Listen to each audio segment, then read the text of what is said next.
ċifri maħruġa mill-Eurostat jikkonfermaw li l-gvern ma kienx kapaċi jindirizza l-kriżi tal-għoli tal-ħajja u żieda fil-prezzijiet. Dan kif f'pajjiżna ir-rata tal-inflazzjoni baqgħet ogħla mill-medja taż-żona euro u anka mill-medja tal-Unjoni Ewropea, għalkemm il-Ministru tal-Ekonomija ħareġ jiftaħar li l-prezzijiet raħsu. Kellek tnaqqis ta' 1.1% fil-inflazzjoni bejn frar u jannar. Fil-qawra, anka Robert Abela ftaħar li jirnexxielu jikkontrolla l-prezzijiet tal-prodotti essenzjali. Iżda il-fatti igidbu dak li qal il-Prim Ministru għaliex fil-verità il-prezzijiet f'pajjiżna għadhom ferm ogħla minn dawk fil-maġġoranza taż-żona euro. L-istatistika turi li l-inflazzjoni bħalissa tinsab fil-livell ta' 3%.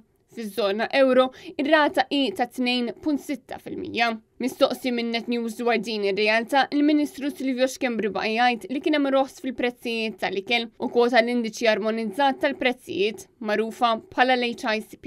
Il-pis tal-għoli tal-ħajja u f'Malta u ikbar mill-Eurozone, allura ma tistax tgħid li dak huwa riżultat le? HICP huwa dak li jikkontrolla iż-żieda fl-inflazzjoni. Issa l-HICP maqsum fuq diversi setturi.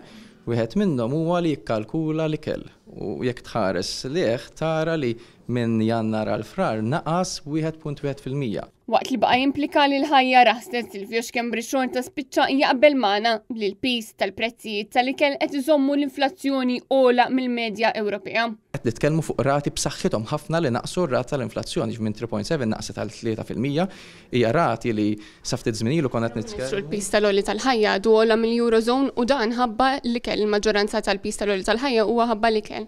Appuntu, dak li ngħidlek. Iċ-ċifri tal-Eurostat juru li pajjiżi bħall-Italja, id-Danimarka, l-Irlanda, il-Portugal, l-Olanda, l-Iżvezja u l-Ġermanja kollha għandhom rata tal-għoli tal-ħajja inqas minn Malta. Anka pajjiżi oħra bħal Latvja, il-Litwanja u r-Repubblika Ċeka għandhom prezzijiet orħos minn pajjiżna. Dan fil-waqt li anka kompetituri diretti għas-settur turistiku bħal Ċipru qed irażnu l-għoli tal-ħajja ferm aħjar mill-istrateġija li adotta il-gvern ta' Robert Abela.